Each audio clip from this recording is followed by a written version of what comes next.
Welcome to 805 Focus. I'm Dr. Cinder Sinclair with Nonprofit Connect, and we will be bringing you the latest on your favorite nonprofits. So get ready to be inspired. Our special guest today is Margo Byrne, President and CEO of the Channel Islands YMCA. Welcome, Margo. Thank you so much for having me. It is a pleasure to be back. Always wonderful talking with you. I always love it when you come on the show. You have so many amazing things to talk about, and I know you do today, too. Yeah. Let's see. It seems like I was hearing about or reading about a big water safety program you folks have these days. We do. We live. What a beautiful place we live. Seaside, beachside. Yes. We live in these beautiful communities.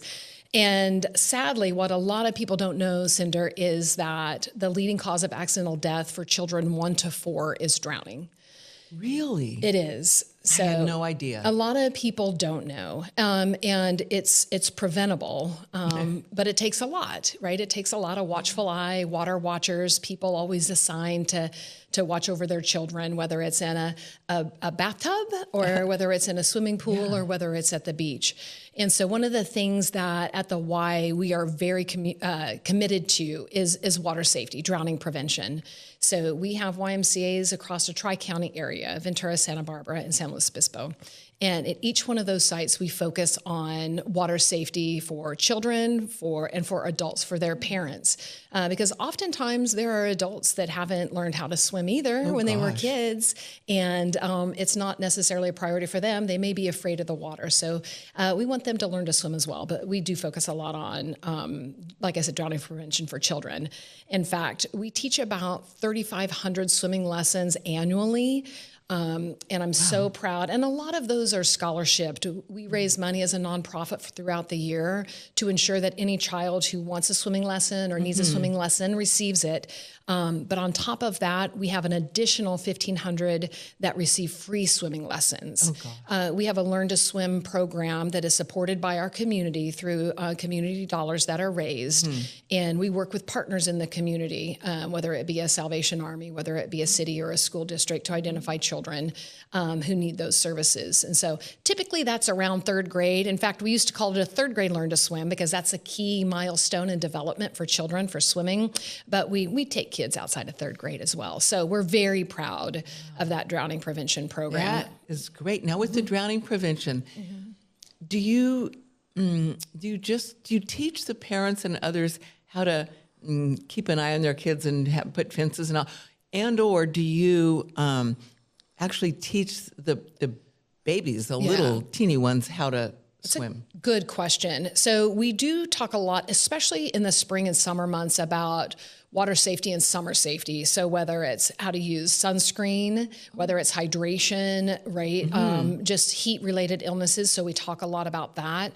But we start children at 6 months old in our parent-child type program. So it's an adult-child program. That's so cool. Yeah, and one of the main focuses is how do children turn over, and then how do they get out of the pool? We do the elbow, knee, as an old aquatics person, right?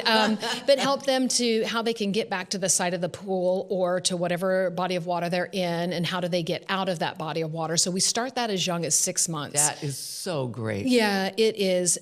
We call it a SAW, or a Safety Around Water program. So it really is more of a comprehensive program. They also learn strokes and how to breathe. But when we start them out, it really is, if they are in a body of water, how do they get out? Yeah. And so that's a focus. So we don't do as much with adults on how to create safe environments on their pool, in their pools, but it's more about if a child ends up in the water, how do they get out? Yeah, and for parents, if a child is in the water, what can they do to So the prevention, that's just it's really huge. Key. It is.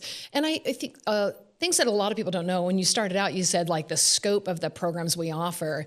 It's a really broad scope based on what the community needs. And we don't just do drowning prevention, but we also do prevention around chronic disease, prevention around the loneliness epidemic, an example of a program that we love to share at opportunities like this is we have a cancer survivor program called Live Strong at the Y.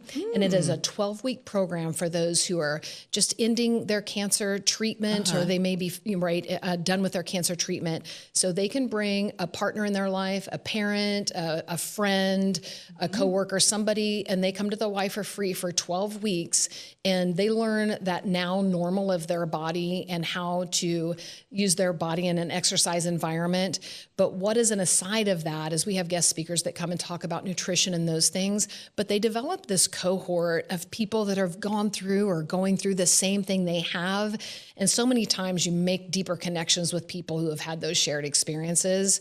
And so our Ys have developed alumni program because people just love being a part of it. But again, as a nonprofit, the resources that support that program are from our community, whether they're individuals, whether they're businesses, whether they're foundations, to help those people come and feel like they are a part of something. And it gives them hope and it helps their body to start to recover. So it really is one of those things that as the CEO of the Y that I love to talk about because it's so meaningful. And that's kind of the tip of the iceberg for wellness. We want people to come in and be preventive in their care of, their health. There are things that we need to go to use traditional medical care systems for, but we like to be on the front side of that for people to exercise, to eat well, and to take care of themselves. And, we've talked about the epidemic of isolation. And how serious that is, and our world has changed since I was young. Right, the world has changed, and there aren't as many places for people to gather. And we know that the epidemic, the past Surgeon General had talked about how serious the epidemic and loneliness is. And we tend to think that it's the folks that are a little bit older in our community that are the most isolated. And that's true. But data shows that the 24 to 36-year-old rates themselves is significantly feeling isolated. I would never have guessed that. Yeah, isolated or lonely. And there are a lot of reasons and data to support that. But we've evaluated what we can do as an organization and partner with other nonprofits, with other organizations. And we know that having a place to go and be where people are smiling and friendly and know your name and get you involved in things like the Live Strong program or a Tai Chi class or a spin class or people that lap swim. So many times people come to the Y and they develop these friendships and there are groups of them that'll go to coffee afterwards or they celebrate birthdays together. And oftentimes, like the place that they come, whether it be the Y or another place, that's like the only people that they see during the day. And so we take that really seriously. And I come from a small town, and I love that feel of that. You feel like you're walking into a group of people that you know. Yeah. And so that's very, very important to us. So that is so great. Yeah. So, all right. So I'm thinking, how does a person would sign up to be a member? Yeah, and they can come. All of our information. We're the Channel Islands YMCA, and we have covered all three counties. So from Camarillo, Ventura, Montecitos, Santa Barbara, Santa Ynez, Lompoc, and all the way up to San Luis Obispo. Wow. And so the website is CIYMCA.org, standing for Channel Islands YMCA.org. And you can pick a location and you can go in and you can do a lot of, just browsing on the things that we offer. And then you can sign up, or you could call your local Y. The people that are at our front desk are super helpful to help you walk through what is available. And they'll invite you in to come and do a walkabout in the facility to see what there is available. Yeah. And we have a lot available in our facilities, but then we also do a lot outside of our facilities too. We have over 40 after-school childcare sites throughout the three counties. And we every day after school, about 3,500 children we provide care for. It's a lot. 3,500. It's a lot. So how do you go to where? How do you do that? So most of them are at school sites. Okay. So there'll be either a room or a modular where the school provides space for us. Okay. And we provide care after school for children, enrichment activities, really help children, whether it's tutoring or some homework assistance, work on healthy eating and physical activity, the social, the STEM kind of work. So it's a lot lot of fun. So they do a lot. It's a lot of fun. We also give them a little bit of free time. But there is, when I talked about us being a prevention-based organization, children who have role models and children who have productive things to do when they feel special, they feel like they can accomplish things, that they get to win. That makes a big difference in a child's life. And there are these 40 developmental assets that were, right? And one of those, or a couple of those, are that our outside influences outside of the family are really meaningful to a child. And we're honored that we get to be a part of that for all those children. So, and then we have summer camps every year too. So in the spring, we sign up children for summer camps, and we have thousands of kids throughout our Tri-County area, a big chunk here in Santa Barbara County that we provide care for all summer long. So we do kind of traditional camps, we do sports camps, we do cooking camps, all sorts of things. Yeah, I tell you what, I have such a wonderful, talented team that works very hard. I tell them we work really hard, but we also laugh loud. We have a great team and a great culture, but they do. They do a wonderful job.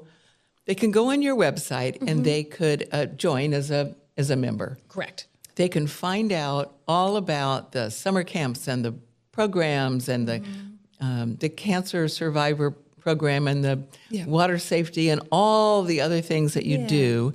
They can find that out. And while they're on there, I bet you have a donate now button. We do, as every nonprofit, and everything that I've talked about is supported by our community, by scholarship dollars. Like I said, individuals, businesses, foundations. We just can't thank them enough because it allows us to do this work. So there is a donate now button for sure on CIYMCA.org. And then also, I think it's important to know that we couldn't do it not just without the donated dollar and the community support. But we had over 14,000 hours of volunteer support and services last year. Support. So they can find out about how to sign up as a volunteer also on your website. Yes, or call you train them? Or call the local branch. Yeah. Okay. If there's a particular why that you want to volunteer for. Okay. And it's everything centered from the governing board at our association. So there's the governance and the policy work, the advocacy, the fund development, the programs. We always need coaches for youth sports programs. We always need parents to support and volunteer for some of the other things we do, especially like our adaptive programs that we offer.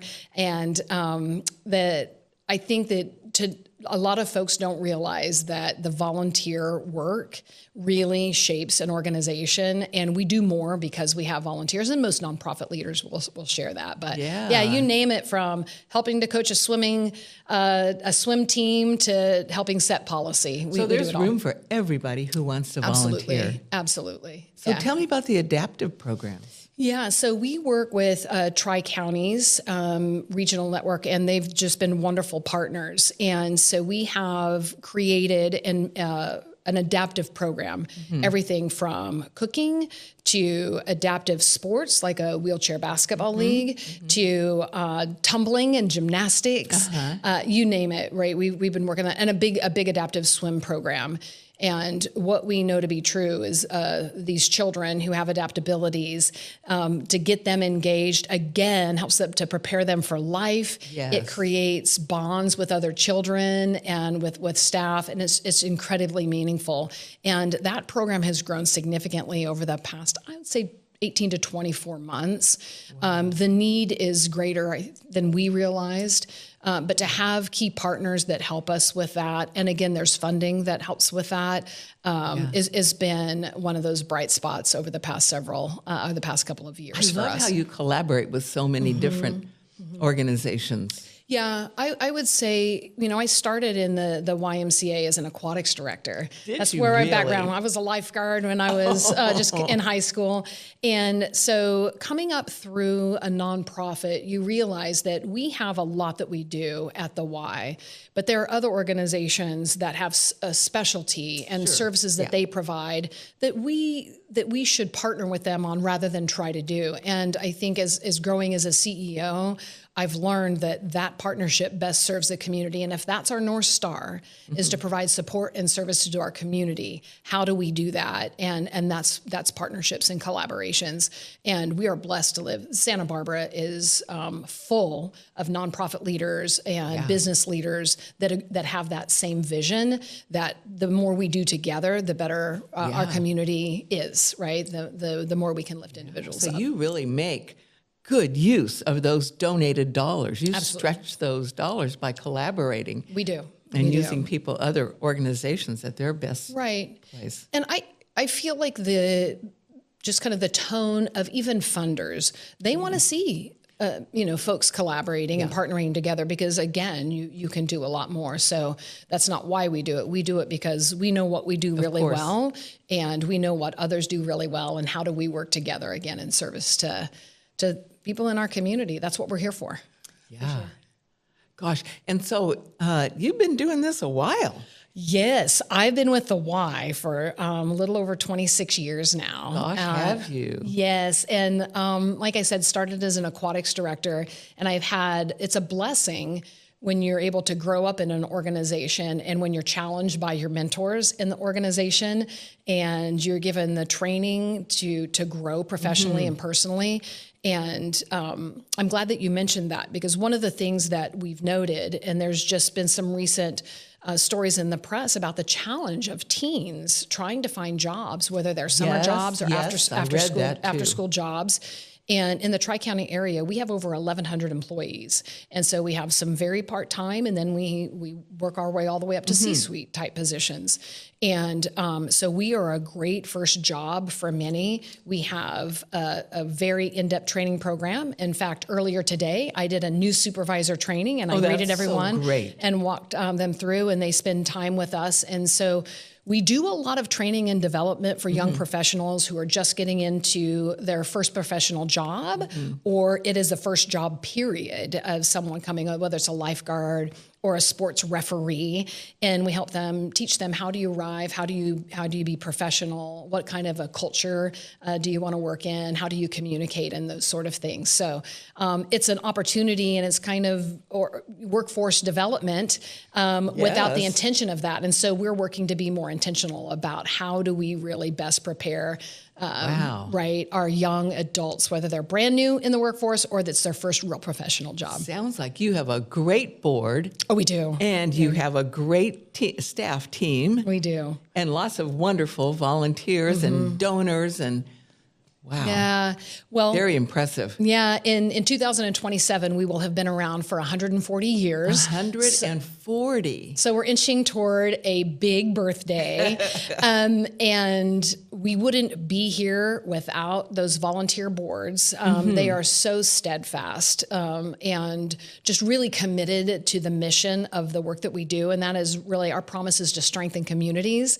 So it's not about the why, it's about the work that we do. And when you keep that strategic filter at the front of everything, it really does drive it in a direction that I think is why we've been around so long, is we've stayed true kind of to who we are, but yet not been afraid to adapt a little bit to the needs of the community in modern times. It is. And it is changing fast. Stay true to your mission and adapt to what's going on in the world. Right. The world meaning right there in your community. Yeah, the mission may present itself differently in different times, but that is the white light, the North Star that we hold true to. So yeah, it'll be 140 years. So and what an honor to be to be at the helm at this point in time to celebrate it. So we'll be doing that soon. That is great. Yeah. We have about a minute left. Is there anything else you'd like our audience to know about Channel Islands YMCA? I think that we're here, and we're going to be here. We've been here for 139, and we'll be here for 139 more, and that our deep gratitude for the community support. Yes. Whether it's a member that comes in, whether it's someone in our cancer survivor program or a parent that puts their child in a swimming program, a childcare program, a youth sports program. Without the community support, we wouldn't be here. That's how nonprofits are. And even this, Cinder, thank you for an opportunity to share our story. And we love our community, and we're committed to strengthening that community. So, Oh, your story is so inspiring. oh, thank you. Thank you so much for the important work that you do that of touches course. so many lives. Yeah, it's a broad spectrum of work that we get to do. So it's a blessing. So. And thanks for joining us on 805 Focus, and we'll see you next time.